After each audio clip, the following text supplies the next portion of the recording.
وسراجا منيرا. وقال الله تعالى: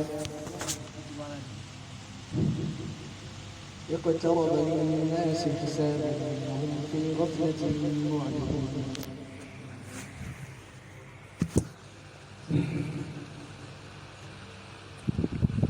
আল্লাহ রাব্বুল আলামিনের দরবারে অসংখ্য অগণিত শুকরিয়া, কৃতজ্ঞতা যে আল্লাহ তাআলা আমাদেরকে মাতৃভূমি থেকে হাজার হাজার কিলোমিটার দূরে বাবা, মা, ভাই, বোন, স্ত্রী, পুত্র, পাড়া প্রতিবেশী, গ্রামবাসী সবার থেকে দূরে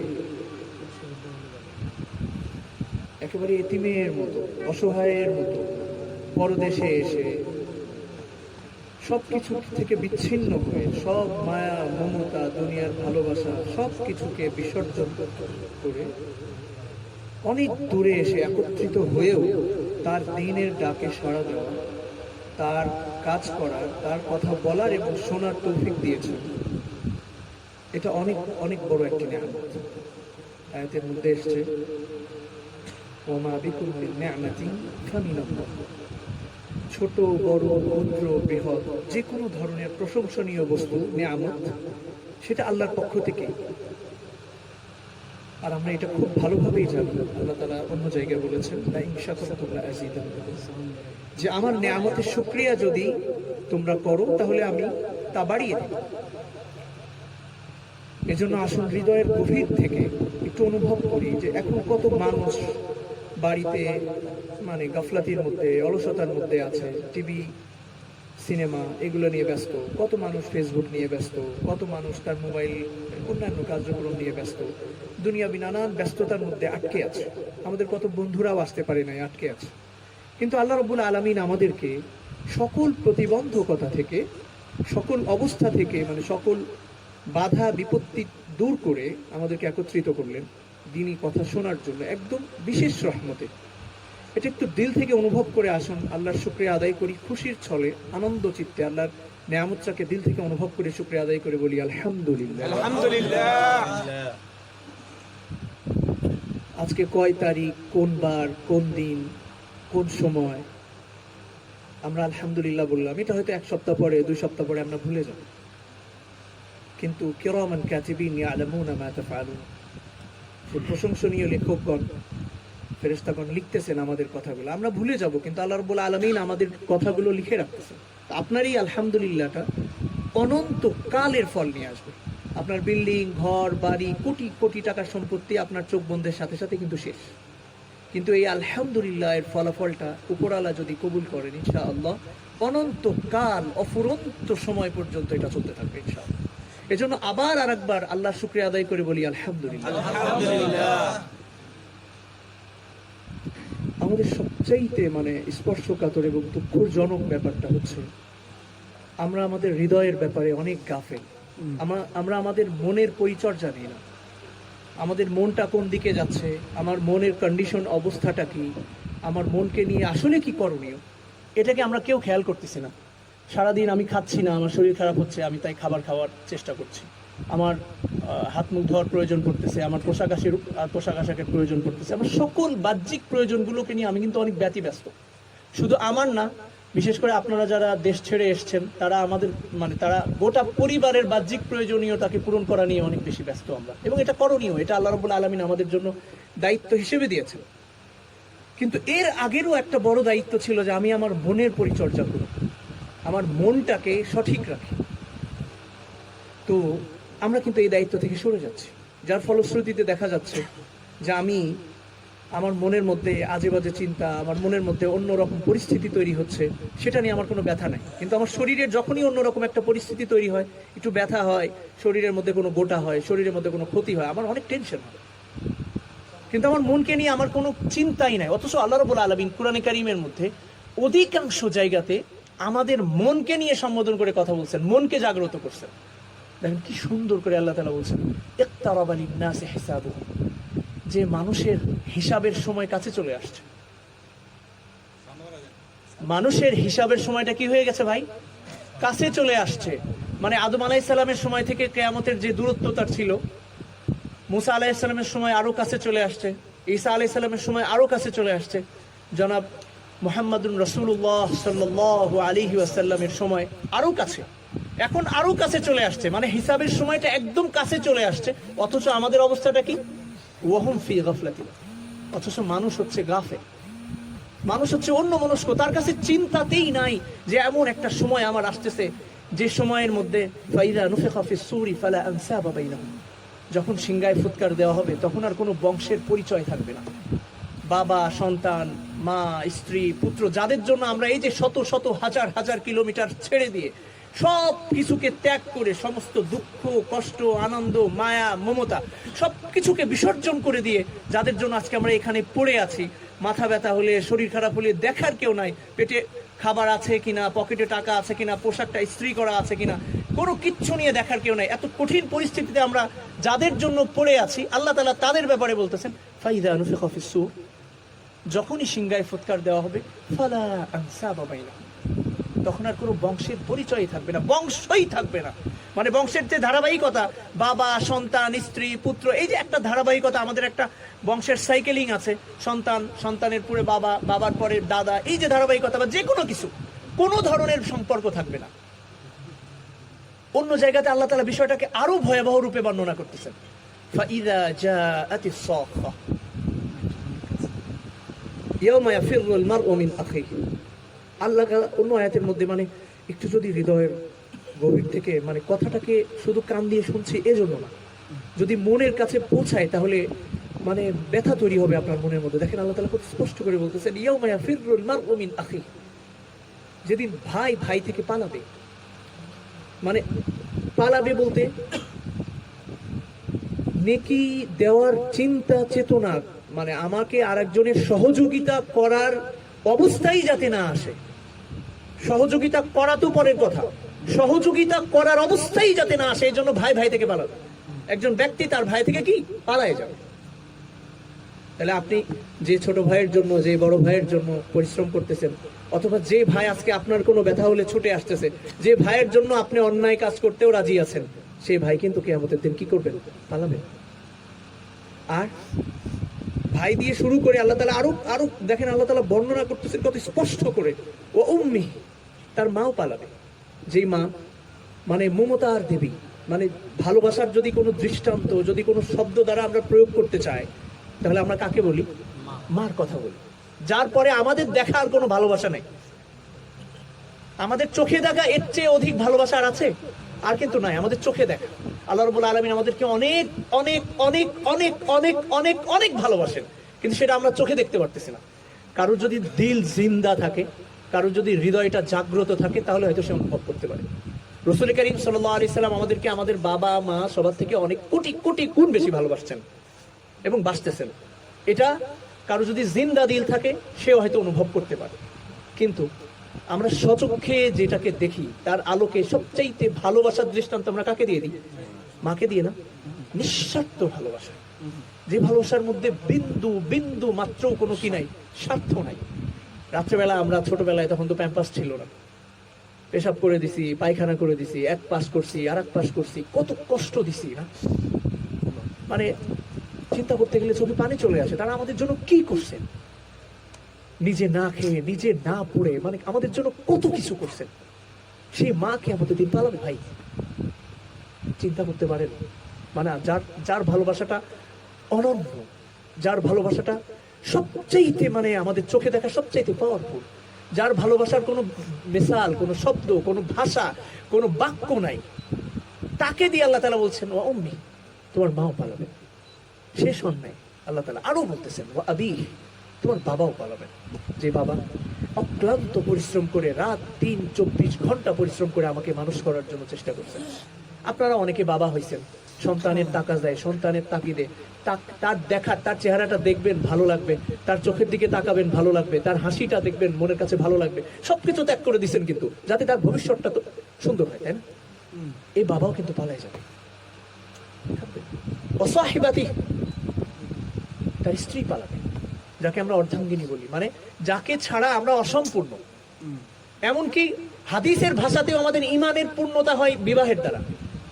তাহলে যাকে ছাড়া আমরা অসম্পূর্ণ, যে আমার মানে মনের শরীরের সকল দিকের অঙ্গ, সেও কিন্তু পালাবে। ও বানি, এবং সন্তানেরাও পালাবে। আর কে থাকলো তাহলে ভাই? ভাই গেল, বাবা গেল, মা গেল, স্ত্রী গেল, সন্তান গেল, এর চেয়ে কাছের আর কেউ আছে? এর চেয়ে কাছে কিন্তু আর কেউ নাই। তাইলে আমার সবাই পালায়ে যাবে। মানে আজকে আমি আপনি একসাথে আছি, শুধু আল্লাহ তাআলা দেখেন শব্দটা কি বলছেন, ইয়াফিরু, এমন ভাবে মানে পালায়ে যাবেন, পালানোটার মানে কাছাকাছি হয়েছে, নেকির কথাবার্তা চলতেছে, একজন আর একজনকে দিবে না, এই কন্ডিশনের আগেই পালানোর চেষ্টা করবে। তো আল্লাহ তাআলা আমার আপনার কলবটাকে, হৃদয়টাকে জাগ্রত করতেছেন যে তুমি একটু চিন্তা করো, তুমি কিসের পিছনে ছুটতেছো, কোন দিকে তুমি যাচ্ছ। মা ইনদাকুম ইয়ানফাদু, তুমি তোমার কাছে যা আছে সব শেষ হয়ে যাবে। তোমার অর্থ, বিত্ত, টাকা পয়সা, শরীর, মানে তুমি যার যে দুনিয়ার যার পিছনেই তুমি ছুটতেছো, যেই জিনিসের পিছনেই তুমি ছুটতেছো, সব ক্ষণস্থায়ী, সব শেষ হয়ে যাবে। থাকবে কি? ওমা ইনদাল্লাহি বাকি, একমাত্র যা আল্লাহর কাছে আছে সেটাই শুধু থাকবে। তা আল্লাহ আমার হৃদয়কে জাগ্রত করতেছে, যাকে তুমি ধোকা খাও না। তুমি তোমার চোখ দিয়ে যা দেখতেছো এটা ধোকা। তোমার এই চোখের ছোট একটা বাচ্চা কিন্তু বুঝতে পারতেছে না যে তার বাবা তার জন্য কি করতেছে, বুঝতে পারতেছে না। মা তার জন্য কি করতেছে বুঝতে পারতেছে। একটা ছোট শিশু, তার শিক্ষক তাকে কিভাবে ক খ গ ঘ আলিফ বা তাসা পড়ে তাকে বড় করতেছে, শিক্ষকের মানে বাচ্চাটার অনুভব করার ক্ষমতা আছে? যখন অনুভব করবে তখন সে আর ওই সময়ে থাকবে না, সে কিন্তু পার হয়ে যাবে। এই জন্য আল্লাহ তাআলা সবচাইতে বেশি গুরুত্ব দিচ্ছেন আমাদের হৃদয়কে জাগ্রত করার, আমাদের হৃদয়টাকে জাগ্রত করার। আপনি বাহ্যিক ভাবে কি করতেছেন এটা দ্বিতীয় স্টেপ, এটা গুরুত্ব নাই সেটা না, এটা গুরুত্ব অবশ্যই আছে, কিন্তু আমার ভিতরটাকে পরিবর্তন করা এটা কিন্তু আল্লাহ রাব্বুল আলামিন বারবার প্রত্যেকটা জায়গাতে এটার গুরুত্ব দিয়েছেন। এবং দেখেন শুরুতে কি সুন্দর করে বলছেন, যালিকাল কিতাব লা রাইবা ফি, যে তুমি যেই কোরআনটা, যেই কিতাবটা আমি তোমাকে দিয়েছি, আগেই কিন্তু জেনে রাখো এই কথাটা। মানে আপনার বিবেক, আপনার মস্তিষ্ক, আপনার হৃদয় প্রত্যেকটাকে আগেই কিন্তু সন্দেহর থেকে বাইরে নিয়ে যাচ্ছেন, আগেই ক্লিয়ার করে দিচ্ছে যে তুমি যেই কিতাবটাকে তুমি দেখতেছো, যেটাকে আমি আসমানি কিতাব হিসেবে তোমাকে দিয়েছি, যে কিতাবটা তোমার জীবন পথের পাথেও, যে কিতাবটাকে তুমি অনুসরণ করে জীবন কাটাবা, যে কিতাবটা তোমার ভবিষ্যৎকে সুন্দর করবে, যে কিতাবটা সোজা আমার কাছে নিয়ে আসবে, যে কিতাবটা সোজা রাসূল করিম সাল্লাল্লাহু আলাইহি ওয়াসাল্লামের সাথে তোমাকে কানেক্টেড করে দিবে, সেই কিতাবটার ব্যাপারে রাসূল আল্লাহ রাব্বুল আলামিন শুরুতে আমাদেরকে ক্লিয়ার করতেছেন যে তোমার মন মস্তিষ্কর কোথাও যাতে কোনো কনফিউশন না থাকে, আগেই জেনে রাখো কি যালিকাল কিতাব লা রাইবা ফি, যে এই কিতাবের মধ্যে কোনো কি নাই, সন্দেহ নাই। তার মানে কি? তার মানে আপনার ভিতরকে কিন্তু আল্লাহ তাআলা আগে ঠিক করতেছেন। কিতাবটা পড়ার আগে আপনার মেন্টালিটিকে মানে ঠিকঠাক করে দিচ্ছেন, আপনার বিবেককে, আপনার মস্তিষ্ককে, আপনার অনুভূতিকে সঠিক করতেছেন যে না, এই কিতাবের মধ্যে কোনো কি নাই, সন্দেহ নাই। এটার ব্যাখ্যা বহু জায়গাতে, কোরআনে কারীমের অনেক জায়গাতে আসছে যে এক আয়াতের মতো যদি তোমরা করতে পারো করে দেখাও। তো দেখেন আল্লাহ রাব্বুল আলামিন জাগ্রত করতেছেন আমাদের হৃদয়কে, বলতেছেন কি, মানুষ কি অদ্ভুত, আমি এত করে বলতেছি যে তার কেউ আপন না।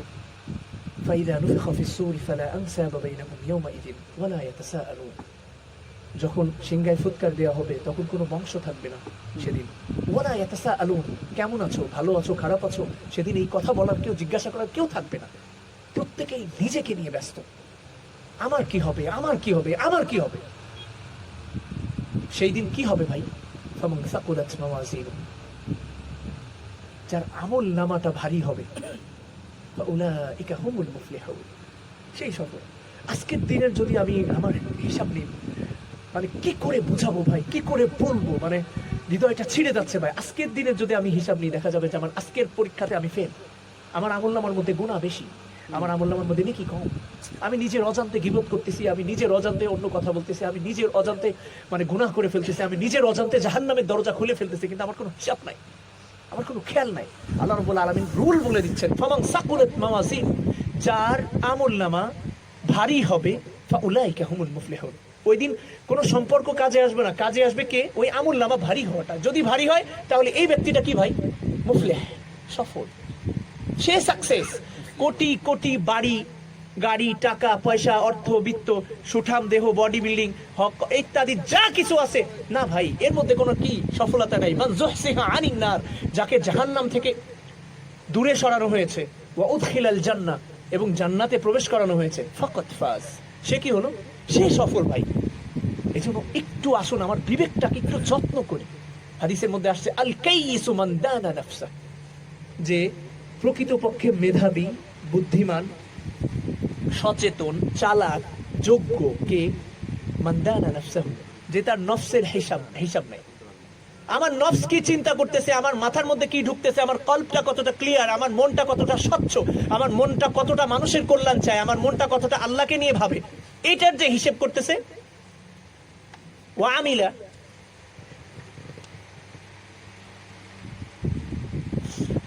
যাই হোক, যে কথাটা বলতেছিলাম, তাহলে আমার মনটা কতটা সচেতন, মানে মনটাকে আমি হিসেব কতটা নিচ্ছি, আমার মনটাকে আমি কতটা জিজ্ঞাসা করতেছি যে সে মানে কতটা ভালো আছে, তার কন্ডিশনটা কতটা কি, মোট কথা নফসের হিসাব নিচ্ছি আমি। আমার প্রত্যেক দিনের ব্যবসা বাণিজ্যের যেমন আমি হিসাব নিই, এমন আমি হিসাব নিচ্ছি। ওয়ামিলা বিমা বাদাল মাউত, এবং মৃত্যুর পরের মানে যে জিন্দগি আছে সেইটাকে লক্ষ্য করে সে জীবন চালাচ্ছে। তার লক্ষ্যটা কি? মৃত্যুর পরে আমার কি হবে, এইটাতে কিভাবে সফলতা পাওয়া যায়। এই ব্যক্তি মূলত কাইয়েস, এই ব্যক্তি মূলত সচেতন, এই ব্যক্তি মূলত প্রকৃত জ্ঞানী, এই ব্যক্তি মূলত মানে সঠিক। যে আমি যদি আমাকে জিজ্ঞাসা করি, ভাই আমি ফেল, আমার মেন্টালিটির মধ্যে নাই এটা, যে আমি মানে নফসের হিসাব নিচ্ছি না, আমার মনটার প্রতি আমার কোনো মনোযোগী নাই। অথচ হাদিসের মধ্যে আসছে ইদা সলাহাত সলাহাল জাসাদু কুল্লু, যেমন নফস, আমার মনটা যদি সঠিক হয়ে যায়, গোটা দেহ সঠিক হয়ে যাবে, সবকিছু সঠিক হয়ে যাবে। কিন্তু আমার কিন্তু এই বিষয়ে কোনো সচেতনতাই নাই, একেবারে আমি অন্যমনস্ক হয়ে চলতেছি। দেখেন, এটা বড় দুঃখজনক কথা। এই জন্য আল্লাহ তাআলা আমাদের হৃদয়কে বারবার জাগ্রত করতেছেন। ইকতারাবা লিন-নাসি হিসাবুহুম, তাবির মানে আল্লাহ রাব্বুল আলামিনের বচন ভঙ্গিটা, মানে আলোচনার ভাষাটা এতটা সুন্দর যে মানুষের হিসাবের সময় তো চলেই এলো। ওহুম ফি গাফলাতিন মুরিদুন, ওহুম ফি গাফলা, অথচ তারা মানে গাফলাতির মধ্যে, দুনিয়াকে নিয়ে ব্যস্ত, আখিরাতে নিয়ে তার কোনো সচেতনতাই নাই, অন্য মনস্ক আছে। মুরিদুন, আখিরাতকে নিয়ে সে মানে অন্য মনস্ক হয়ে আছে, আখিরাতের রাস্তা যেদিকে সেদিক থেকে সে এড়িয়ে চলতেছে। অন্য জায়গাতে আল্লাহ তাআলা আরো সুন্দর করে বলতেছেন, যারা গাফেল, আখিরাতের থেকে অন্য মনস্ক, তারা কি আসলে? তা আল্লাহ তাআলা বলতেছেন, লাহুম কুলুবুন লা ইয়াফকাহুনা বিহা ওয়া লাহুম আ'য়ুনুন লা ইবসিরুনা বিহা ওয়া লাহুম আযানুন লা ইয়াসমাউনা বিহা উলাইকা কাল আনআম বাল হুম আযাল উলাইকা হুমুল গাফিলুন। যে যারা মন আছে, বিবেক দিয়েছি আমি, যাদেরকে বোঝার অনুভূতি দিয়েছি, বোঝার ক্ষমতা আমি দিয়েছি, অথচ বুঝেও বোঝে না। দেখার শক্তি দিয়েছি যে কোনটা ভালো কোনটা খারাপ সে দেখতে পারে, অথচ মানে সেটা দ্বারা সে সঠিক জিনিসটাকে সঠিকভাবে দেখে না। ওয়া লাহুম আযানুন লা ইয়াসমাউনা বিহা, এবং তাদের শ্রবণ শক্তি, কান দিয়েছি আমি, অথচ সেটা দিয়ে সঠিক জিনিস তারা শুনতেছে না, আজে বাজে জিনিসই তারা বেশিরভাগ শুনতেছে, গীবত শুনতেছে, গান শুনতেছে, এটা শুনতেছে, ওইটা শুনতেছে।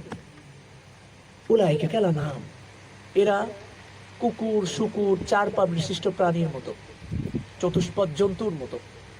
মানে আপনি যদি আমাকে শুকুর বলেন, কুকুর বলেন, তো আমি সেরকম, কারণ আমার বিবেক জাগ্রত না, আমার চক্ষু জাগ্রত না, আমার কর্ণ, আমার কান জাগ্রত না, সঠিক ব্যবহার আমি করতেছি না। ফলে উলাইকা কাল আনআম, এরা কুকুর শুকুরের মতো, চতুষ্পদ জন্তুর মতো। তারপরে আল্লাহ তাআলা বলতেছেন না, কারণ কুকুর শুকুরের তো বিবেক নাই, আকল নাই, তাই না? ওদের তো চিন্তা করার ক্ষমতা নাই, আছে না, নাই। সুতরাং ওর সাথেও তুলনা হবে না। বাল হুম আদাল, বরং এরা তাদের থেকেও নিকৃষ্ট। মানে আমি কুকুর থেকেও নিকৃষ্ট। যেই শুকুরটা রাস্তার মধ্যে একেবারে ডাস্টবিনের মধ্যে যায়, পচা ময়লা দুর্গন্ধযুক্ত খাবার খাচ্ছে, আমি তার থেকেও নিকৃষ্ট। তারপরে বলতেছে প্রকৃতপক্ষে এরা কারা?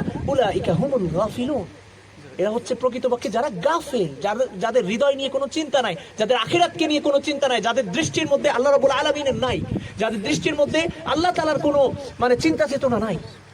এজন্য আসলে একটু নিজেকে জাগ্রত করি ভাই, একটু সচেতন হই আমরা, একটু নিজের চিন্তা করি, একটু মানে আখিরাতের দিকে তাকাই। মানে হাদিসের মধ্যে দুনিয়া এবং আখিরাতের যখন তুলনা করছে যে আখিরাতটা কতটা ব্যাপক আর দুনিয়াটা কতটা ছোট, তো রেওয়ায়াতের মধ্যে আসছে কাকাতরাতিন ফিল ইয়াম, যে একেবারে মহাসমুদ্রের মধ্যে এক ফোঁটা পানি যেরকম, ঠিক দুনিয়ার জিন্দেগিটা, সময়টা আখিরাতের সামনে ততটুকু। আপনি চিন্তা করতে পারেন বিষয়টা। আমাদের প্রত্যেকের আশপাশে হয়তো নদী নালা আছে, এই নদী হয়তো আমরা দেখছি, এই নদীকে পার দিয়ে আমরা সমুদ্র হয়তো দেখছি। দেখা যায় কিছু কিছু সমুদ্র পার দিতে বিমান যখন 900-1000 কিলোমিটার স্পিডে যায়, 6 ঘন্টা 7 ঘন্টা লাগে। এরকম বিশাল মহাসমুদ্র, আমাদের স্থলভাগ মাত্র 1 ভাগ, বাকি 3 ভাগ তো পানি, তাই না? তাহলে এই বিশাল সমুদ্রের সামনে 1 ফোঁটা পানির কি দাম? এই কতটুকু 1 ফোঁটা পানি কতটুকু, মানে আপনি 1 ফোঁটা পানি এই বোতলের সামনে যদি আমি তুলনা করি কতটুকু হবে? তাহলে বিশাল সমুদ্রের সামনে 1 ফোঁটা পানি কতটুকু? এই 1 ফোঁটা পানি হচ্ছে দুনিয়া। আর সেই 1 ফোঁটা পানির দুনিয়ার মধ্যে কোটি কোটি কোটি বছর যাচ্ছে, হাজার হাজার হাজার বছর যাচ্ছে, তার মধ্যে থেকে মাত্র 50-60 বছর আমি পাচ্ছি। তাহলে আমি কতটা ক্ষণস্থায়ী, কতটা ক্ষুদ্র সময়ের অধিকারী। এই ক্ষণস্থায়ী জিন্দগির মধ্যে 14-15টা বছর আল্লাহ রাব্বুল আলামিন আমাদেরকে ছাড় দিয়ে রাখছেন। মানে আমি প্রাপ্তবয়স্ক হওয়ার আগ পর্যন্ত আমি শরীয়তের পক্ষ থেকে মুকাল্লাফই না, আমি আদিষ্টই না। এরপরে যে আমাকে দিনের মধ্যে কতটুকু সময় চেয়েছেন আল্লাহ তাআলা? 5 ওয়াক্ত নামাজ পড়তে কতটুকু সময় লাগে? সব তো আমাদেরকে দিয়ে দিয়েছেন। আবার যা করব ন্যূনতম মানে 10 গুণ আমাদেরকে নেকি রাখছেন। মান জাআ বিল হাসানাতি ফালাহু আশরু আমসালিহা। যে কোনো নেকি আমি করব কত গুণ বেশি ভাই? ন্যূনতম 10 গুণ। মানে সর্বনিম্ন কত? 10, আর সর্বোচ্চ 10 থেকে 7 আল্লাহ জানে। কে জানে? আল্লাহ জানে। তাহলে আমার ইখলাস যতটা বড় হবে, আমার পাওয়াটা ততটা ব্যাপক হবে। তাহলে আখিরাতের কত মানে আমার এই ন্যূনতম জিন্দেগি মাত্র 60 বছর 50 বছরের জিন্দেগির মধ্যে 15 বছর আমার এমনিই যাচ্ছে। এরপরের সময়টা আমার কথার কথা ইবাদতের সময় আসতেছে। এই সময়ের মধ্যে কতটুকু সময় আমি আল্লাহর জন্য দিচ্ছি? অথচ এই সামান্য সময় আমি আল্লাহর জন্য দিব, বিনিময়ে আল্লাহ তাআলা আমাকে কি দিবেন? অনন্তকালের জান্নাত দিবেন। কি দিবেন ভাই? অনন্তকালের জান্নাত দিবেন। কিন্তু যদি আমি সেইভাবে চিন্তা না করি ভাই, আমি যদি আমার মনটাকে হত্যা করে ফেলি, আমি যদি আমার মনের মধ্যে নিফাকি, কপটতা, মন এক মুখ আর এক এভাবে করে যদি রাখি, আমার কথাগুলো মন দিয়ে শুনবেন, তাহলে আমি আমার মনটাকে যদি হত্যা করি, আমার মনের মধ্যে যদি আল্লাহকে না নিয়ে আসি, আমার মনের মধ্যে যদি রসুলের ভালোবাসা আমার না থাকে, আমার মনের মধ্যে যদি সাহাবায়ে কেরামের অনুসরণ করার অনুপ্রেরণা, চিন্তা, ভাবনা না থাকে, আমার মনের মধ্যে যদি মানে হাবলুল্লাহ, আল্লাহ রাব্বুল আলামিন যে শিক্ষাটা রাসূল করিম সাল্লাল্লাহু আলাইহি ওয়াসাল্লাম এবং সাহাবাগণের মাধ্যম দিয়ে আমাদের কাছে দিয়েছেন, সেটাকে নিয়ে চলার অনুভূতি, চিন্তা, চেতনা আমার মধ্যে যদি না থাকে, আমি যদি মুনাফিক হই, তাহলে কি হবে? ইন্নাল মুনাফিকিনা ফিদ দারকিল আসফালি মিনান নার। যে মুনাফিকরা কোথায়? জাহান্নামের সর্বনিম্ন স্তরে। অর্থাৎ মানে আবু জেহেল, উতবা, শাইবা যারা প্রকাশ্য কাফের ছিল, তার থেকেও নিম্ন স্তরে যায় কারা যাবে? কঠিনতম স্তরে মুনাফিকরা যাবে। তাহলে আমার মনটা দেখেন, এটা কিন্তু দেখেন বিষয়টা কিন্তু স্পষ্ট। মুনাফিকরা নামাজ পড়তেছে, রাসূল করিম সাল্লাল্লাহু আলাইহি ওয়াসাল্লামের সাথে জামাতে প্রথম কাতারেও নামাজ পড়ছে। জিহাদের ময়দানে অনেক মুনাফিক উপস্থিত হয়েছে, আবার অনেকে জিহাদের ময়দানের পথ থেকে ফেরত চলে গেছে। মানে তারা বাহ্যিকভাবে সব করছে, কিন্তু তাদের ভিতরটা কি ছিল? আলাদা ছিল। তাদের অন্তরটা মৃত ছিল। তাদের অন্তরের মধ্যে কে ছিল না? আল্লাহ ছিল না। যখনই তার অন্তরটা এমন হয়েছে, তার অবস্থাটা কোথায় হয়ে গেছে? একদম নিকৃষ্ট হয়ে গেছে। কি হয়ে গেছে ভাই? একেবারে নিকৃষ্ট হয়ে গেছে। এই জন্য আমার মনটার পরিচর্যা করা আমার অনেক বেশি জরুরি। মনের মধ্যে কিভাবে আমার আখিরাতের ফিকিরটা নিয়ে আসে, আমার মনটা কাঁদে না ভাই। দেখেন মৃত্যুর পরের এই ভয়াবহ জিন্দগিটা, যে জিন্দগির মধ্যে যদি আমি কামিয়াব হই, আল্লাহ আমাদের কামিয়াব করেন, আর যদি আল্লাহ না করেন, যদি আমরা কামিয়াব না হই, তাহলে এমন কঠিন পরিস্থিতি আসবে ভাই, আগুনে পুড়বে, পুড়তে চামড়া পুড়ে ছাই হয়ে যাবে। এমন কঠিন পরিস্থিতি হবে, যদি মৃত্যু সেখানে থাকতো মানুষ মারা যেত, কিন্তু মৃত্যু থাকবে না। লা ইয়ামুতু ফিহা ওয়ালা ইয়াহইয়া। না সেখানে মরবে, না সেখানে সে বাঁচবে। মানে মৃত্যু থাকলে সে মারা যেত, কিন্তু মৃত্যু তার নাই। মানে এত কঠিন, মানে কিভাবে ব্যক্ত করব ভাই, এত কঠিন ভাবে আসছে যে ওই গরম পানি, যে গরম পানি হামিম, মানে মানুষ জাহান্নামের মধ্যে যে গরম পানিটা যখন মানে কঠিন পরিস্থিতি তার সামনে আসবে, এমন পরিস্থিতি আসবে যে পরিস্থিতিতে জাক্কুম ফল, মানে কাঁটাযুক্ত ফল তার গলার মধ্যে ঢুকে যাবে, গলায় আটকে যাবে, তার আর কোনো বাঁচার উপায় থাকবে না। হামিম, ওই তীব্র উত্তপ্ত গরম পানি যখন সে মানে ওইভাবেই কাঁটাটা নামানোর জন্য নিবে, তার গোটা শরীরের ভিতরের অংশ গলে একেবারে হয়ে নিচ দিয়ে বের হয়ে যাবে। চিন্তা করতে পারে মানে কি কঠিন পরিস্থিতি আমার জন্য অপেক্ষা করতেছে। যে সম্পদকে নিয়ে আজকে আমি ছুটতেছি, যে সম্পদের মোহে আমি আজকে আমার সবকিছু শেষ করে দিচ্ছি, এই সম্পদ একেবারে ভয়াবহ সাপ হয়ে আমার গলায় পেঁচায় ধরে আমাকে কামড়াবে আর বলবে আনা মালুক, আমি তোমার সম্পদ। কঠিন ভয় ভাই, কোনো মুক্তি নাই ওই দিন, মানে কোনো সাহায্যকারী থাকবে না, ওয়ালা সাদিয়াতিন হামিম, কোনো বন্ধু পাবো না আমি ওখানে যে আমাকে একটু সহযোগিতা করবে ভাই, একটু আমাকে বাঁচানোর জন্য আসবে, এমন কোনো বন্ধু আমি পাবো না। এই জন্য একটু সচেতন হই ভাই, আখিরাত অনেক কঠিন, ওইখানে বাঁচা অনেক কঠিন, মানে আমরা কেউ কাউকে পাবো না, বাঁচার কোনো উপায় থাকবে না, আল্লাহ রাব্বুল আলামিনের রহমত ছাড়া আর কোনো পথ নাই। এই জন্য কি করে আমি আমার দুনিয়ার জিন্দগিটাকে রাসূল করিম সাল্লাল্লাহু আলাইহি ওয়াসাল্লাম এবং সাহাবায়ে কেরামগণের মতো করে করতে পারি, এই ফিকিরটা আমার মধ্যে আনতে হবে। যদি এই ফিকিরটা আমি আনতে না পারি, সামান্য দুনিয়ার আগুন আমি সহ্য করতে পারি না। এই দুনিয়ার আগুন আমার গায়ে পুড়লে আমার কত কষ্ট হয়। আপনি বার্নিং ওয়ার্ডে যান, যেখানে মানে যে ওয়ার্ডগুলোতে, হাসপাতালের যে ওয়ার্ডগুলোতে পুড়ে যাওয়া রোগী থাকে, একবার একটু দেখেন কি কঠিন পরিস্থিতি তাদের হয়, মানে এর থেকে কঠিন পরিস্থিতি হয়তো আর নাই। অথচ আমার যখন আমার মানে জাহান্নামের আগুনকে নিয়ে যখন আমি ভাববো, তখন মানে এই দুনিয়ার আগুন সেখানে কিছুই না ভাই, মানে 70 ভাগের 1 ভাগও না।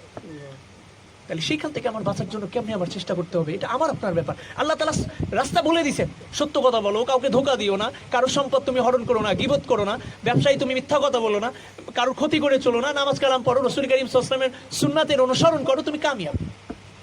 কদ আফলাহা মান তাযাক্কা, যে নিজের নফসের ইসলাহ করলো সে সফল। 7টা কসম করে আল্লাহ তাআলা বলছেন, 7টা কসম করে পর অমুকটার কসম, সূর্যের কসম, এটার কসম, দিনের কসম, রাতের কসম, এরকম ধারাবাহিকভাবে 7টা কসম করে আল্লাহ তাআলা বলছেন যে যেটার নফসের ইসলাহ করলো, যেটার মানে মনের পরিশুদ্ধ করার চেষ্টা করলো সে সফল। এই জন্য ভাই একটু একটু আমরা খেয়াল করি, নিজেকে আর মানে কুকুর শুকুরের কাতারে না নিয়ে যায়, আর নিজেকে মানে মানে আর নিজেকে মানুষের আল্লাহ তাআলা মানে সর্বশ্রেষ্ঠ প্রাণী হিসেবে আমাদেরকে দুনিয়াতে এনেছেন, লাকাদ কাররামনা বানি আদম, একেবারে সম্মানিত মানুষ হিসেবে আমাদেরকে এনেছেন।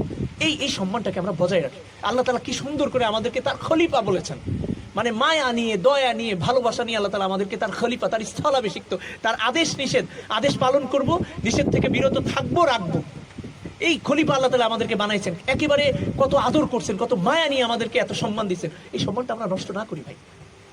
আল্লাহ তাআলা দেখেন কি সুন্দর করে, আমি যত গুনাহ করি, যত অপরাধ করি, যত কিছু করি, খাস দিলে মন থেকে তওবা করব, আল্লাহ তাআলা ক্ষমা করে দিবেন। ইন্নাল্লাহা ইউহিব্বুত তাওয়াবিন, আল্লাহ তাআলা তওবাকারীদের ভালোবাসেন। দেখেন শয়তান যখন শয়তান হচ্ছে, আল্লাহর সামনে দাঁড়ায় চ্যালেঞ্জ করতেছে, লাউবিয়ান্নাকুম আজমাইন, যে আমি তোমাদের সবাইকে মানে আদম সন্তানের সবাইকে পথভ্রষ্ট করেই ছাড়বো।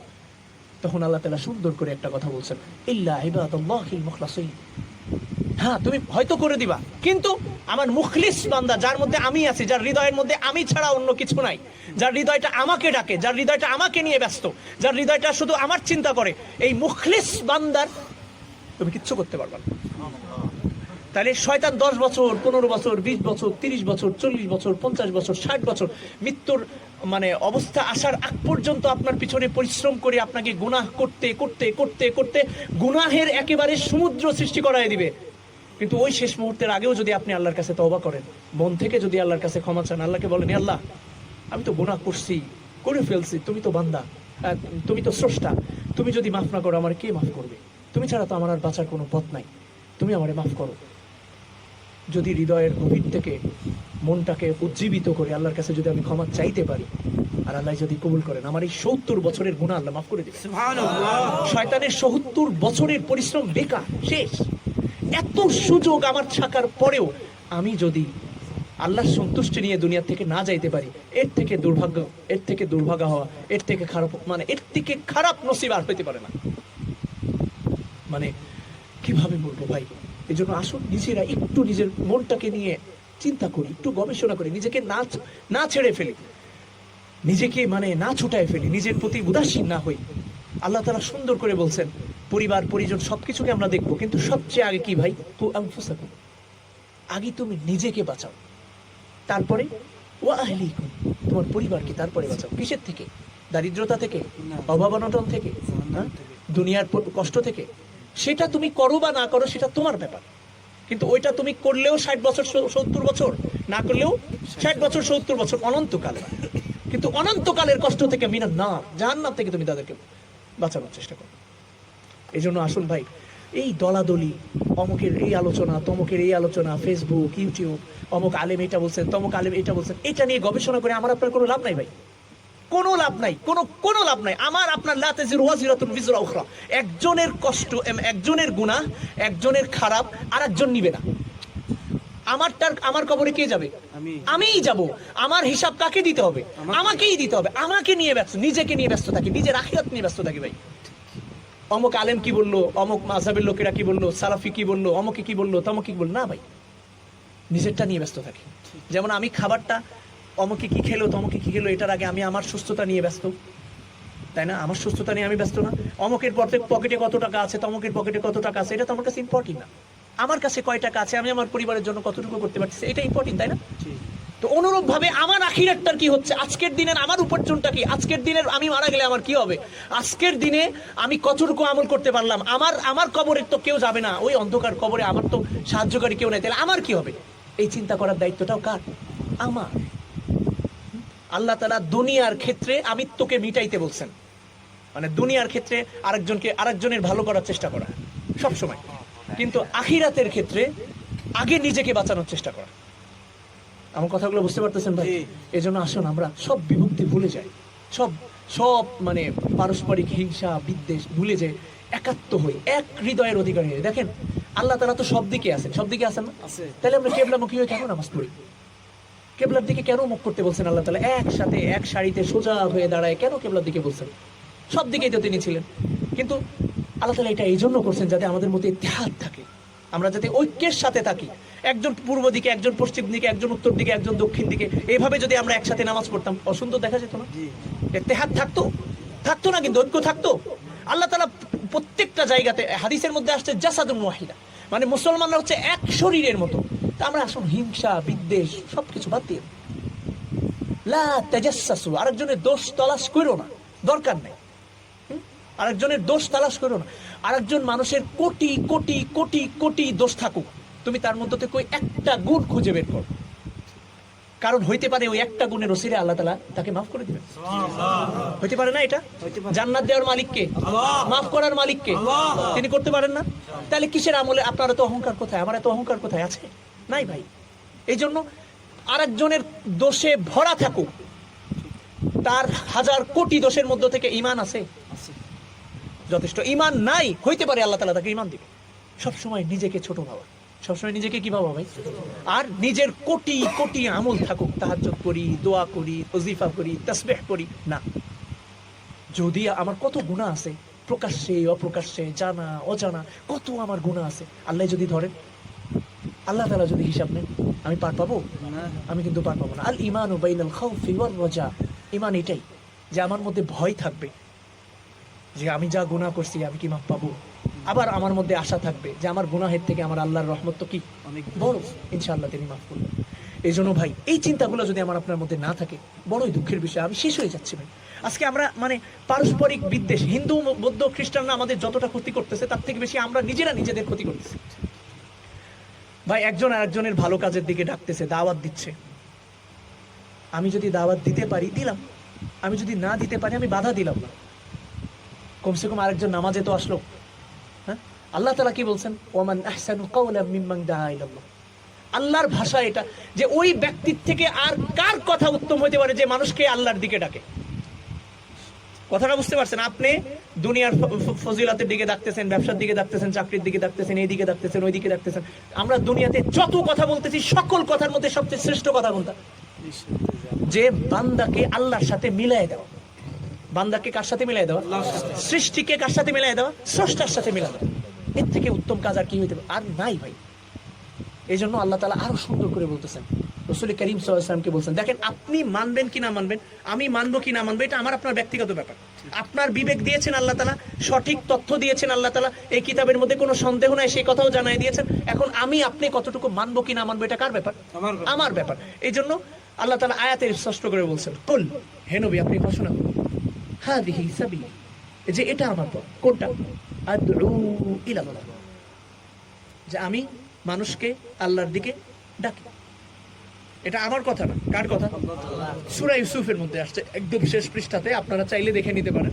সূরা ইউসুফের শেষ পৃষ্ঠাতে আসছে, 13 নম্বর পারা 7 নম্বর পৃষ্ঠাতে আছে, যে কেউ অনুবাদ দেখতে পারেন। আপনারা মাশাআল্লাহ আরবে থাকেন, অনেকে আরবি পারেন, বোঝেন। তাহলে আল্লাহ তাআলা বলছেন কুল, মানে দেখেন আপনার একটু মাথাটাকে নাড়ান। আল্লাহ তাআলা গতানুগতিক ভাবে বলেন নাই, বলতেছেন রাসূলকে ঘোষণা করতে বলতেছেন, হে নবী আপনি বলুন এই কথা। তাহলে প্রথম কথা এই কথা, হে নবী আপনি বলুন। কি বলুন? এই কথাটা বলুন, বলার পরে ডাইরেক্টলি বলতে পারতেন যে আপনি বলুন যে আমি আল্লাহর দিকে ডাকি, এইটুকু বলেন না। এর মাঝে আরেকটা কথা বলছেন যে আপনি বলুন যে এটা আমার আদর্শ, এটা আমার পথ, হাযিহি সাবিল, এটা আমার আদর্শ, এটা আমার পথ। কোনটা? আদউ ইলাল্লাহ, যে আমি মানুষকে কি করি? আল্লাহর দিকে ডাকি। আমি মানুষকে কার দিকে ডাকি? আল্লাহর দিকে। এই যে আল্লাহর দিকে আমি ডাকি, কেমনে ডাকি? না বুঝে, আন্দাজে আরেকজন ডাকলো তাই না। আল্লাহ রসুলকে আল্লাহ তাআলা ঘোষণা করতে বলতেছেন যে আপনি বলুন এই কথা যে আমি, এটা আমার পথ যে আমি মানুষকে ডাকি আল্লাহর দিকে। কেমনে? আলা বাসীরাতিন, একেবারে বসিরতের সাথে, একেবারে মনের মধ্যে শতভাগ ক্লিয়ারিটির সাথে যে এটা সঠিক। এই কথাটুকু বলে শেষ হয় না, আরো আছে। আনা, আমি ডাকি, এটা আমার কাজ।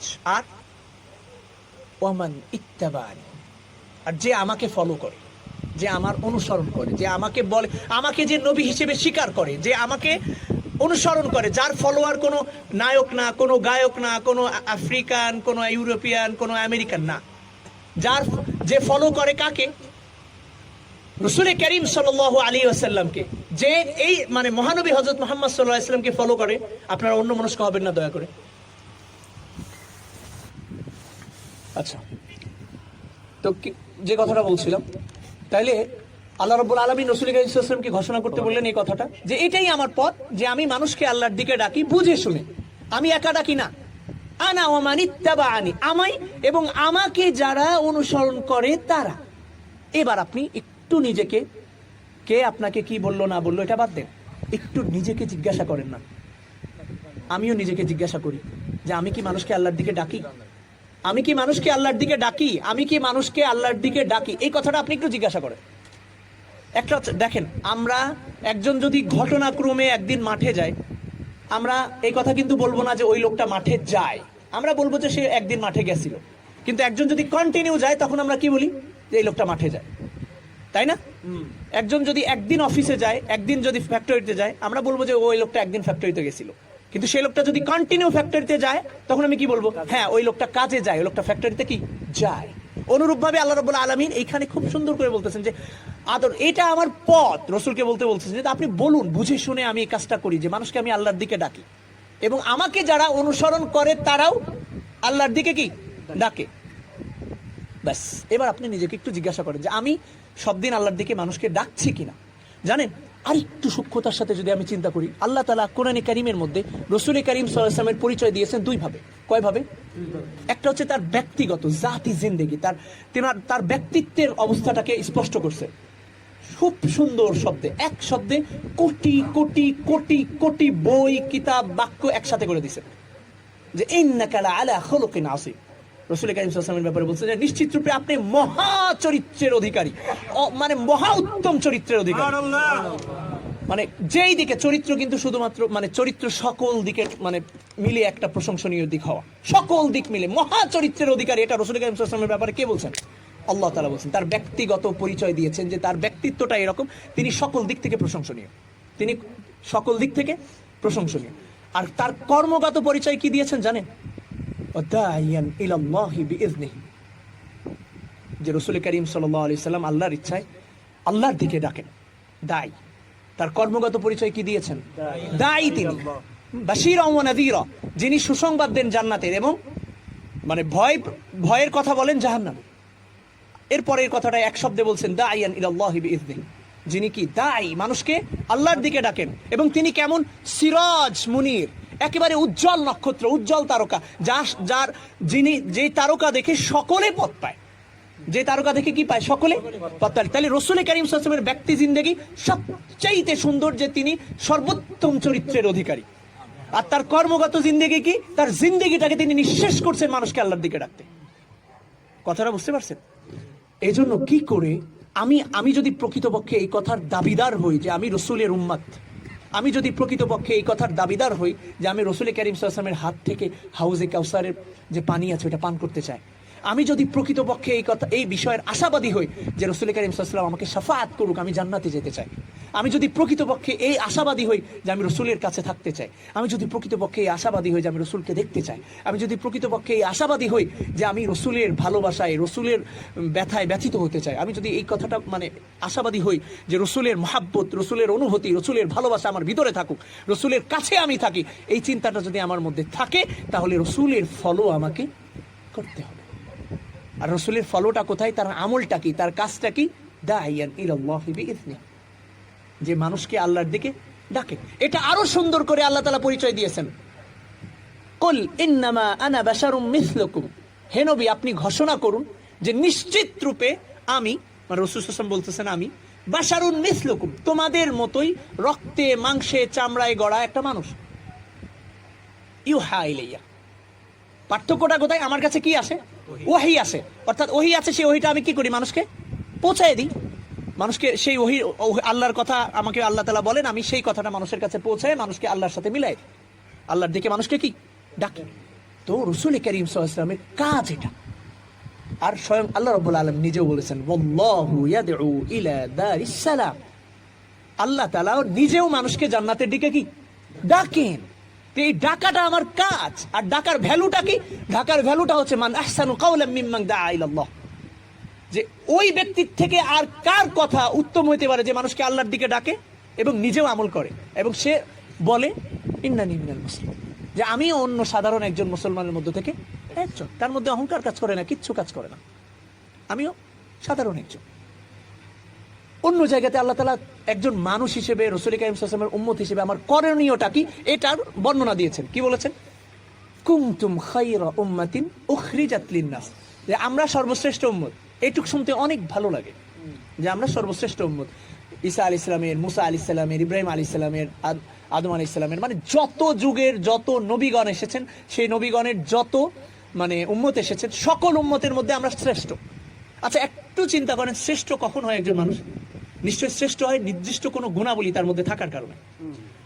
যেমন ধরেন একজন প্রফেসর আমার আপনার মধ্যে শ্রেষ্ঠ কেন? তার মধ্যে ইলম আছে, জ্ঞান আছে, সে প্রফেসর, রাইট? এমন তো না যে তার 3টা হাত, তার 3টা চোখ, এই জন্য না তো, বিশেষ কিছু কারণে শ্রেষ্ঠত্ব হয়, তাই না? তাহলে আমরা শ্রেষ্ঠত্ব, আমাদের শ্রেষ্ঠত্ব আল্লাহ তাআলা দিয়েছেন কেন? উখরিজাত লিন-নাস, যে তোমাকে দুনিয়াতে পাঠানোই হয় নাই তোমার জন্য, তোমাকে পাঠানো হয়েছে তো আরেকজনের কল্যাণের জন্য, আরেকজনের ভালোর জন্য। দুনিয়ার ভালো না, দুনিয়ার ভালো পরে, দুনিয়ার ভালো বাদ না, দুনিয়ার ভালোটা পরে, আগে কিসের জন্য? তা'মুরুনা বিল মা'রুফ ওয়া তানহাউনা আনিল মুনকার, সৎ কাজের আদেশ এবং অসৎ কাজের নিষেধ, মানে রাসূলের কাজ। রাসূল মানুষকে ভালো কাজের কথা বলেছেন, খারাপ কাজ থেকে বিরত রেখেছেন, এইটা তোমার কাজ।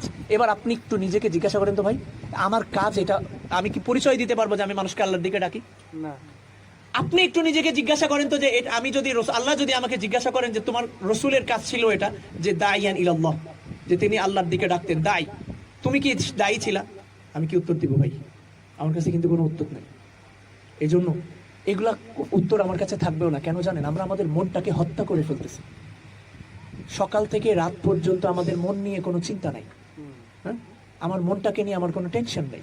আমার মনটাকে যে ভালো করাটা আমার জন্য কতটা জরুরি এটা আমি ভুলে যাচ্ছি। আমার মনের মধ্যে রাসূল কারীম সাল্লাল্লাহু আলাইহি ওয়াসাল্লামের মায়াই আসে না।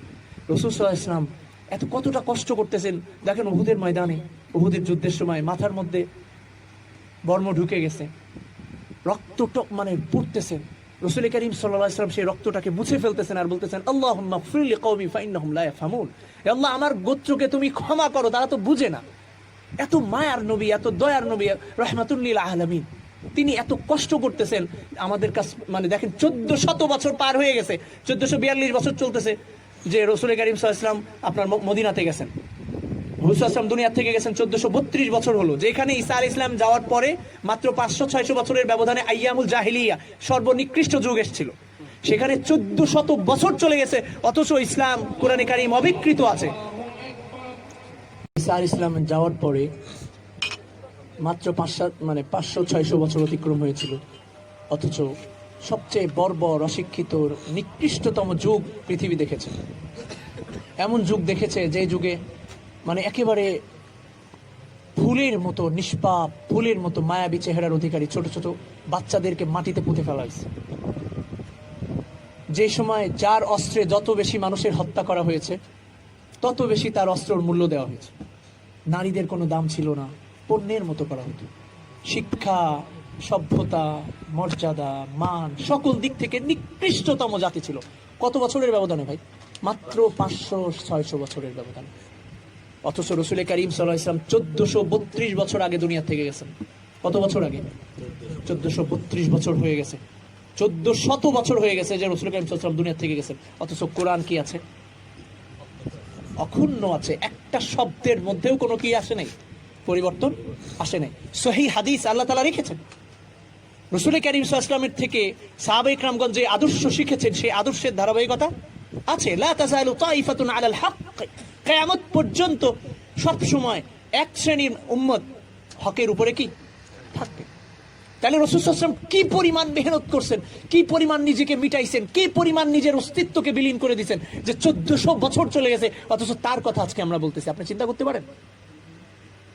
তাহলে আমি সেই নবীর উম্মত, তাহলে আমার দায়িত্বটা কত টাকা নেই? যে নবীর কষ্টে মানে পাগল বলে তাকে কি করতেছে, পাথর নিক্ষেপ করতেছে, পায়ের থেকে রক্ত পড়ে জুতার মধ্যে যায়, রক্ত জমে গেছে। আসমান থেকে ফেরেশতা আসতেছে, বলতেছে আপনি শুধু বলেন, দুই পাহাড়ের পাদদেশে এদেরকে একেবারে নিশ্চিহ্ন করে দিব। রাসূল সাল্লাল্লাহু আলাইহি ওয়াসাল্লাম বলছেন না, আশা করছি এরা না হলে এদের পরবর্তী প্রজন্ম কি হবে, ঈমান আনবে। এনেছে তারা 8ম হিজরিতে, তারা মক্কা বিজয়ের পরে তারা ঈমান আনছে। তো তার চিন্তা কতটা মানে সুদূর প্রসারী ছিল, কতটা মায়া ছিল।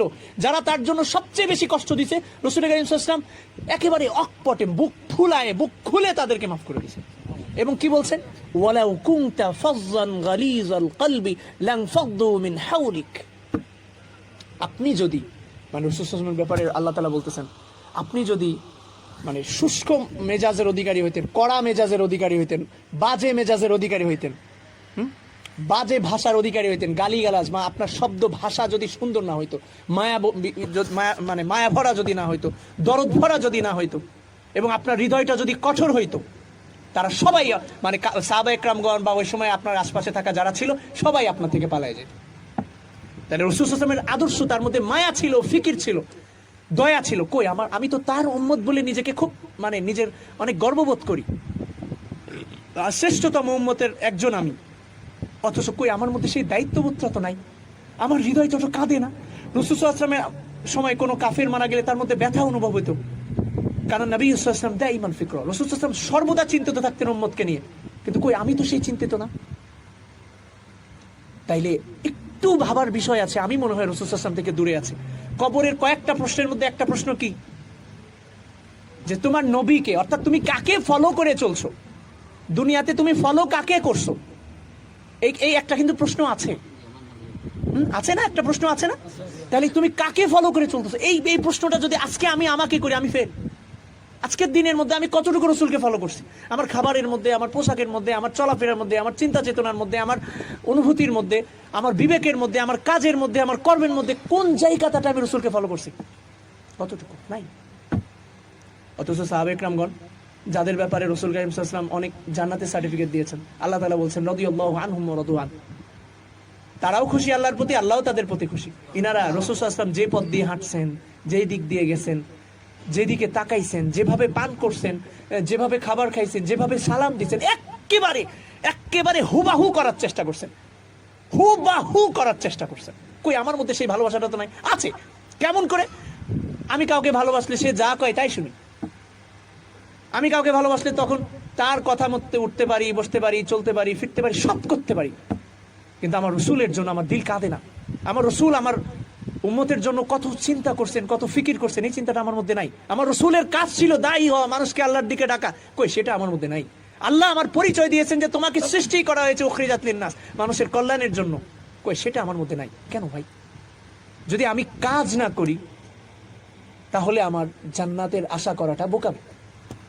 আল্লাহ তাআলা দিলে তিনি দিতে পারেন, কিন্তু আমি আল্লাহর রহমত পাওয়ার উপযুক্ত হয়ে তো আমাকে যাইতে হবে। কাজ ছাড়া আমি তামান্না আলাল্লাহ, আমি আল্লাহর উপরে শুধু আশা করে গেলাম, আমি চেষ্টা করলাম না, চলবে? আমাকে কিন্তু কাজ করতে হবে। আমাকে কি করতে হবে? এই জন্য ভাই একটু নিজের চিন্তা চেতনার মধ্যে পরিবর্তন আনি। এই ঝগড়া বিবাদ ফিতনার যুগে অন্যদিকে না তাকায়, আজগবি কোনো কথার দিকে না যাই ভাই। মানে ফেসবুক ইউটিউব এগুলোর মধ্যে একটা আলোচনা শুনলাম, আমাকে থেকে একটা আলোচনা শুনলাম, বিভ্রান্তির শিকার না হই। দেখেন ভাই, কেউ কারুর কবরে যাবে না। ফাকাল আদ-দুআফাউ লিল্লাযীনা ইসতাকবারু, আয়াতের মধ্যে স্পষ্ট আছে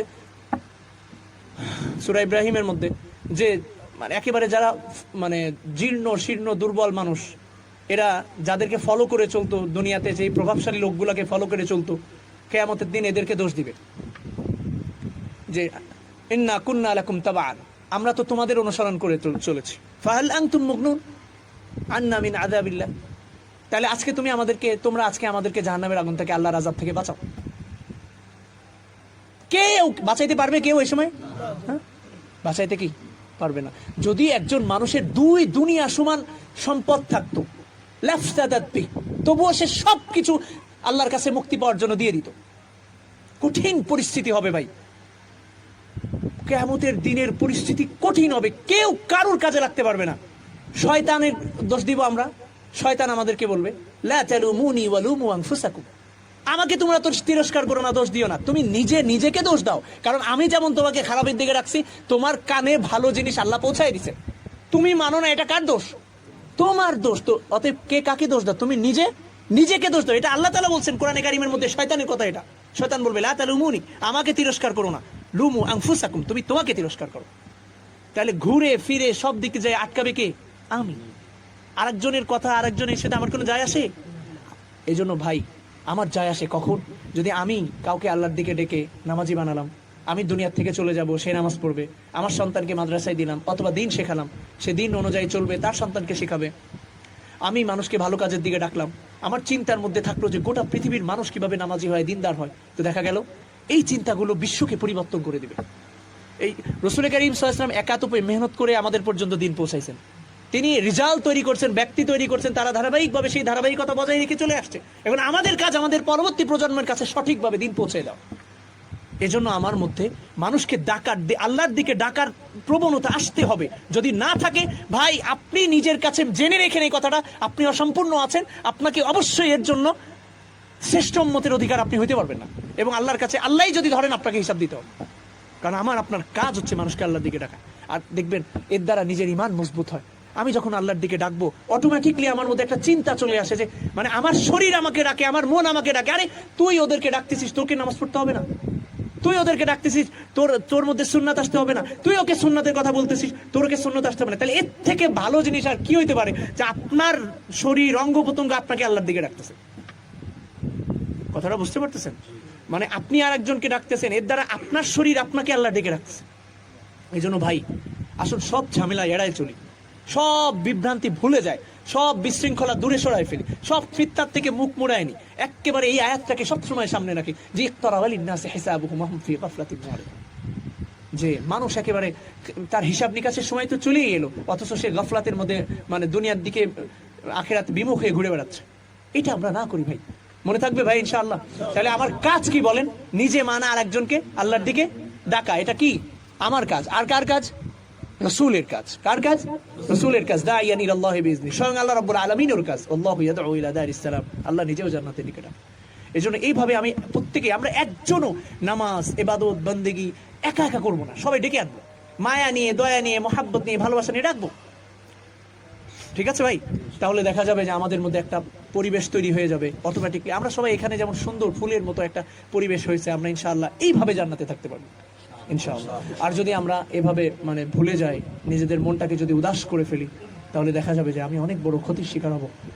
মানে আমার কুল্লামা নাতিজাত জুলুদুহুম বাদদালনাহুম জুলুদান গায়রাহা লিয়াযুকুল আযাব, চামড়া যতবার পুড়ে যাবে, যতবার তার চামড়া পুড়ে ছারখার হয়ে যাবে, ততবার আল্লাহ তাআলা নতুন চামড়া দিয়ে দিবে, যাতে করে শাস্তিটা সে আবার অনুভব করতে পারে, আবার আস্বাদন করতে পারে। কোনো মুক্তি নাই ভাই, কোনো মুক্তি নাই। বারবার আল্লাহর কাছে বলবে যে মানে রব্বির জিউন, হে আল্লাহ আমাদেরকে আবার দুনিয়ায় পাঠাও, আবার আমাদের ফেরত পাঠাও, আমরা মেনে আসবো। তখন কি আর হবে?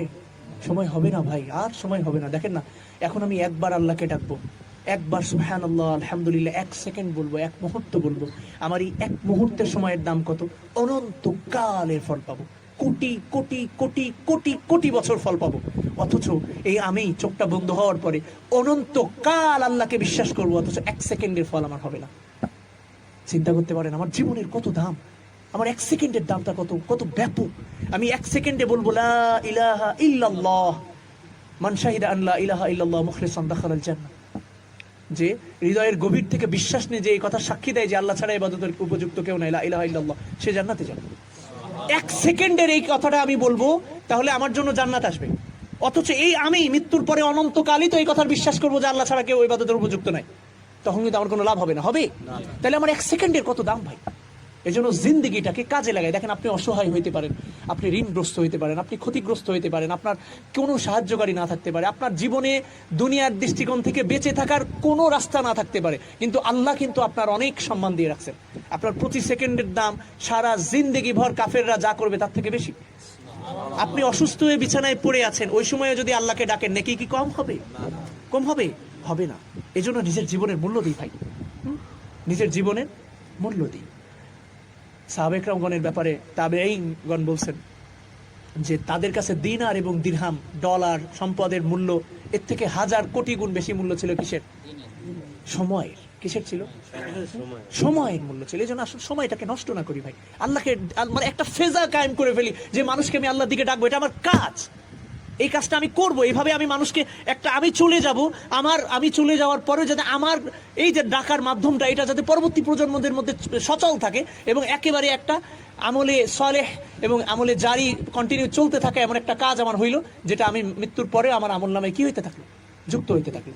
এই জন্য ভাই একটু নিজেকে সচেতন করি, কারোর কথায় কারোর অন্য মনস্ক না হই, কোনো মানে ধোকায় না পড়ি। আদ-দুনিয়া দারুল গুরুর, দুনিয়া ধোকার জায়গা ভাই। আলহাকুমুত তাকাসুর, তোমাদের পারস্পরিক মানে সম্পদের, প্রাচুর্যের, বাড়ি ঘর করার মানে প্রতিযোগিতা, আধিক্যতা, মানে সম্পদ অধিক থাকার একটা চিন্তা চেতনা, এই জিনিসগুলো আমাদেরকে কি করে ফেলছে? আখিরাত থেকে বিমুখ করে দিয়েছে, গাফেল করে দিয়েছে, কুকুর শুকুর বানায় ফেলছে। কতদিন এমন চলে আমাদের কন্ডিশন? কতদিন আমরা সম্পদের প্রতিযোগিতা নিয়ে থাকি? হাত্তা যুরতুমুল মাকাবির, কবর জিয়ারত করা পর্যন্ত, কবরে যাওয়া পর্যন্ত। তো এটা কোনো মুমিনের কাজ না ভাই। এজন্য আসুন আমি একটু সচেতন হই, একটু মানুষকে ডাকি, একটু নিজেকে আল্লাহর দিকে নিয়ে আসি, একসাথে সবাই জান্নাতে যাই, একটু নিজের হৃদয়কে, মনকে, কলবকে জাগ্রত করি। আল্লাহ তাআলা বারবার লাআল্লাকুম তাকিলুন তাযাক্কারুন তাতাফাক্কারুন বারবার বলছেন যে তুমি চিন্তা করো, ভাবো, এভাবে নিজের জীবনকে নষ্ট করো না। জাহান্নামের কঠিন পরিস্থিতি থেকে আমরা কি করে মুক্তি পাই, কি করে আমরা জান্নাতে যাইতে পারি, এই চিন্তা চেতনাগুলো নিয়ে আমাদের সময়গুলো কাটাই। আর সেই সাথে আমি চোখেটাকে যে কাজগুলো করতেছি হালালভাবে, সুন্দরভাবে করার চেষ্টা করি, জান্নাত আল্লাহ তাআলা দিয়ে দিবেন ইনশাআল্লাহ। আল্লাহ তাআলা এত কষ্ট করে মানে আপনাদেরকে কত কষ্ট নিয়ে এখানে আছেন, কত কষ্ট নিয়ে পরিবারের সব মায়া মমতা ত্যাগ করে এই জায়গায় আছেন। আমরা পড়াশোনা করতেছি, আমাদের তোরাও একটা লক্ষ্য আছে যে পড়াশোনা শেষ করে চলে যাব। আপনাদের তো কবে যাবেন, কি করবেন না করবেন, কত মানে কত অনিশ্চয়তা। এত কিছুর পরেও যদি আল্লাহকে ডাকেন, আমাদের থেকে আপনাদের আল্লাহর ডাকাটা হয়তো বেশি শক্তিশালী ইনশাআল্লাহ। মানে আপনাদের মানে কিভাবে বোঝাবো? আপনারা আমরা মানে একটা মানুষের কাছে মনে করেন আল্লাহ তাআলা তথ্য দিয়েছেন, ইলম দিয়েছেন, কিন্তু সে অনুযায়ী সে চললো না। আর আরেকটা মানুষ সহজ সরল সাদামাটা, তার মানে যতটুকু জানে সে অনুযায়ী মানার চেষ্টা করতেছে। দুটা পার্থক্য আছে ভাই। আপনারা অনেক ভালো মানুষ, এখন শুধু করতে হবে কি, একটু মতভেদ, মতানৈক্য, এইগুলা হিংসা বিদ্বেষ বাদ দিয়ে দিই, গীবত বাদ দিয়ে দিই। ইন্নামান নাজওয়া মিনাশ শাইতান, এই যে আমরা পরস্পরের 2-4 জন মিলেমিশে কথাবার্তা বলতেছি, আল্লাহর কথা ছাড়া অধিকাংশ কথাই সব শয়তানের থেকে আসে। বৈঠকগুলো কার থেকে হয়? এখানে গীবত হয়, আরেকজনের দোষ চর্চা হয়, আরেকজনের অপরাধ দিয়ে আলোচনা হয়, দরকার নেই। লা তাজাসসু ওয়া ইয়াগতাব বা'দুকুম বা'দা, না দোষ অন্বেষণ করি, না কারোর গীবত করে বেড়াই, নিজেকে নিয়ে ব্যস্ত থাকি, আর মানুষকে আল্লাহর দিকে ডাকি। দেখা যাবে যে আমি সফল হব। আমার সফলতার রাস্তা একদম সহজ, একদম সহজ ভাই, একদম সহজ। আপনারা সাদামাটা মানুষ, হাদিসে আসছে আলা তাসমাউনা আন্নাল বাযাযাতা মিনাল ঈমান, মন দিয়ে শোনো যে সরলতা ঈমানের অংশ। এজন্য আমরা একটু সচেতন হইলেই আমাদের জন্য অনেক সহজ। সততার সাথে চলি, রাসূলকে মেনে চলি, সুন্নাহকে মেনে চলি, রাসূলের কাজকে নিয়ে চলি, ব্যাস আর কিচ্ছু লাগবে না, ইনশাআল্লাহ সফল হব। তো আল্লাহ রাব্বুল আলামিন আমাদের সবাইকে তৌফিক দান করেন, আমাদের সবাইকে কবুল করেন, আমাদের সবাইকে সঠিকভাবে চলার তৌফিক দিয়ে দেন, আমাদের সবার মনকে হেফাজত করেন, সকল ধরনের ফিতনা ফাসাদ থেকে আমাদের রক্ষা করেন। ইয়া আল্লাহ, আমাদের সকল ধরনের ধোঁকা, সকল ধরনের অন্য মনস্ক পরিস্থিতি থেকে আমাদের হেফাজত। بعد إذ هديتنا وهب لنا من لدنك رحمة إنك أنت الوهاب. آمين. ربنا ظلمنا أنفسنا وإن لم تغفر لنا وترحمنا لنكونن من الخاسرين آمين. رب ارحمهما كما ربياني صغيرا رب ارحمهما كما ربياني صغيرا اللهم يا مقلب القلوب ثبت قلوبنا على دينك اللهم يا مصرف القلوب صرف قلوبنا على طاعتك اللهم أرنا الحق حقا وارزقنا اتباعه اللهم أرنا الباطل باطلا وارزقنا اجتنابه اللهم اغفر لنا ذنوبنا وكفر عنا سيئاتنا وتوفنا مع الأبرار اللهم اغفر لنا ذنوبنا وكفر عنا سيئاتنا وتوفنا مع الأبرار رب اغفر وارحم وتجاوز عما تعلم إنك أنت الأعز الأكرم اللهم إنا نسألك الهدى والتقى والعفاف والغنى اللهم إنا نسألك الهدى والتقى والعفاف والغنى اللهم أجرنا من النار اللهم أجرنا من النار اللهم أجرنا من النار اللهم أجرنا من النار রব্বুল আলামিন গুনাহ করতে করতে ক্লান্ত হয়ে গেছি মাবুদ গুনাহের সমুদ্রে ডুবে আছি মাবুদ সকালে গুনাহ সন্ধ্যায় গুনাহ রাতে গুনাহ দিনে গুনাহ প্রকাশ্যে গুনাহ করি অপ্রকাশ্যে গুনাহ করি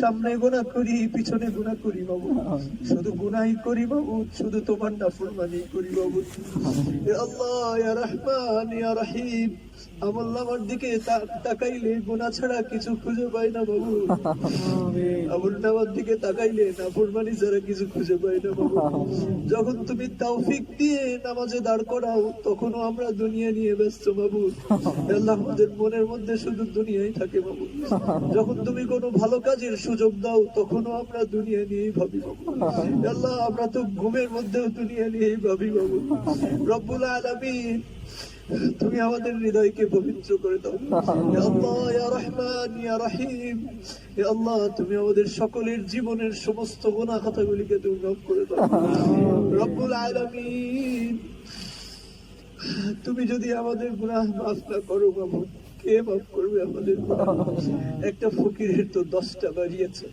একবারই না দিলে আরেকবারই যায় আরেকবারই না দিলে আরেকবারই যায় কিন্তু আমাদের তো তুমি ছাড়া কেউ নাই বাবু আল্লাহ আমাদের তো তুমি ছাড়া কেউ নাই বাবু কিয়ামতের কঠিন দিনে তোমার সহযোগিতা ছাড়া বাঁচার উপায় নেই বাবু আল্লাহ কিয়ামতের ভয়াবহ অবস্থাতে তুমি যদি আরশের ছায়া না দাও আর কেউ দিতে পারবে না বাবু আল্লাহ ইয়া রহমান ইয়া রহিম ইয়া করিম ইয়া গফুর ইয়া সাত্তার আল্লাহ তুমি তোমার নামগুলির ওসিলায় আমাদেরকে মাফ করে দাও আল্লাহ ইয়া রহমান আমাদের সকলের গুনাহ একত্রিত করলেও তোমার রহমত থেকে অনেক ছোট ইয়া আল্লাহ তোমার রহমতের দরিয়ার দিকে তাকাই আমাদেরকে ক্ষমা করো মাগো আল্লাহ তুমি ক্ষমা করলে তোমার তো কোনো ক্ষতি হবে না ইয়া আল্লাহ না করলে তোমার তো কোনো লাভ হবে না বাবা আল্লাহ তুমি ক্ষমা করেই দাও ইয়া আল্লাহ ইয়া রহমান আমাদের পূর্বপুরুষরা চলে গেছে আল্লাহ আমরাও সেই পথেরই যাত্রী কখন তোমার ডাক আসে জানি না বাবু আল্লাহ কখন গোটা দুনিয়া অন্ধকার হয়ে আমাদের সামনে চলে আসছে জানি না আল্লাহ কখন কণ্ঠ দিয়ে গর্ব শব্দ হওয়া শুরু করে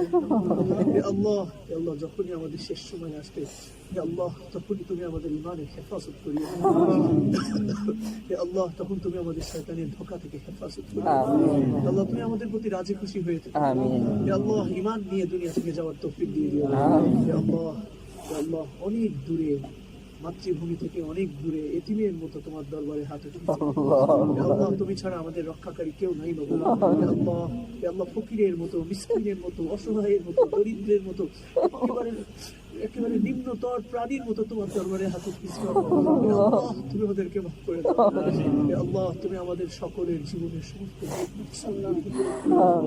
হে আল্লাহ এই এতিমের মতো মানুষগুলোর সকল নেক মাকসুদগুলোকে পূরণ করে দাও হে আল্লাহ কতটা চাপে পড়ে কতটা কষ্টে পড়ে তারা মাতৃভূমি থেকে দূরে সবাইকে রেখে আসছে হে আল্লাহ সবার তুমি রিজিকের ওয়াসাআত দিয়ে দাও বাবা হে আল্লাহ যারা ঋণগ্রস্ত আছে তাদের ঋণ মুক্ত করে দাও হে আল্লাহ ইয়া রহমান ইয়া রহিম হে আল্লাহ যারা অসুস্থ আছেন তাদেরকে তুমি সুস্থতা দিও হে আল্লাহ যারা ভিসা বা ইত্যাদি নানামুখী জটিলতায় আছে তাদের সমস্যার সমাধান করে দাও হে আল্লাহ যারা পারিবারিক সমস্যাতে আছে তাদের সমস্যাগুলির সমাধান করে দাও হে আল্লাহ আমরা সবাই ইমানের সমস্যার সম্মুখীন মাবুদ হে আল্লাহ আমাদের কলবের মধ্যে তুমি নাই মাবুদ আমাদের দিমাগ মস্তিষ্কের মধ্যে তুমি নাই মাবুদ হে আল্লাহ হে রহমান আমরা সারাদিন তোমাকে ছাড়া অন্য কিছু নিয়ে ভাববো হে আল্লাহ এই আযাব থেকে এই গাফলাতি থেকে আমাদের হেফাজত করো হে আল্লাহ আমাদের কলবকে তুমি জিন্দা করে দাও হে আল্লাহ আমাদের বিবেককে তুমি জাগ্রত করে দাও হে আল্লাহ আমাদের শরীরকে তুমি কর্মঠ করে দাও হে আল্লাহ শুধু দ্বীনের পথে চলার তুমি তৌফিক দাও আমিন ইয়া রহমান ইয়া রহিম হে আল্লাহ অনেকে বাবা মাকে চিন্তা করে চলে গেছে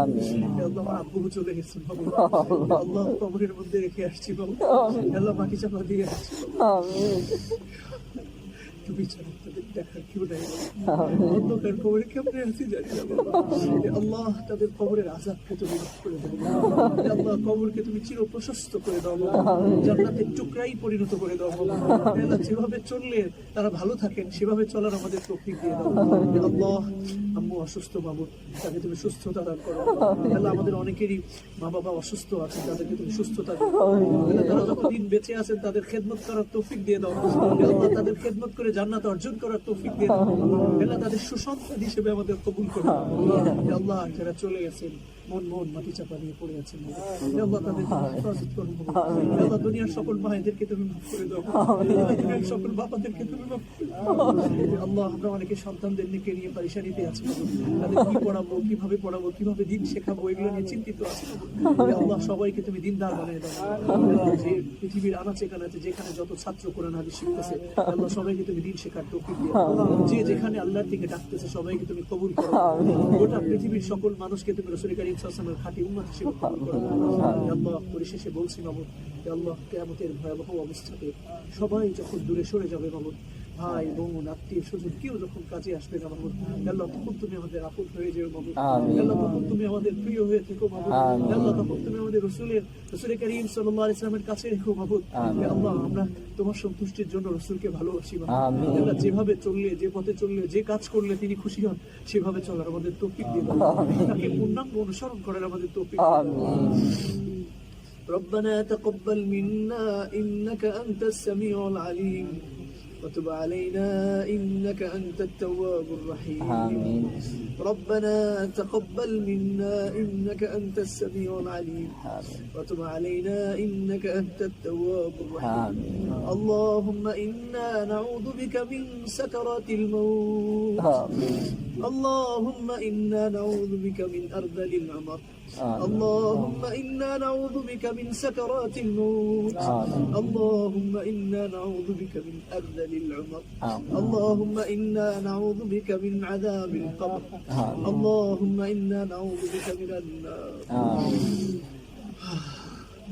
ربنا ظلمنا أنفسنا وإن لم تغفر لنا وترحمنا لنكونن من الخاسرين رب ارحمهما كما ربياني صغيرا رب ارحمهما كما ربياني صغيرا اللهم إنا نعوذ بك من غلبة الدين اللهم إنا نعوذ بك من قهر الرجال اللهم إنا نعوذ بك من غلبة الدين اللهم إنا نعوذ بك من قهر سبحان ربك رب العزة عما يصفون وسلام على المرسلين والحمد لله رب العالمين واجعل آخر كلامنا عند الموت لا إله إلا الله محمد رسول الله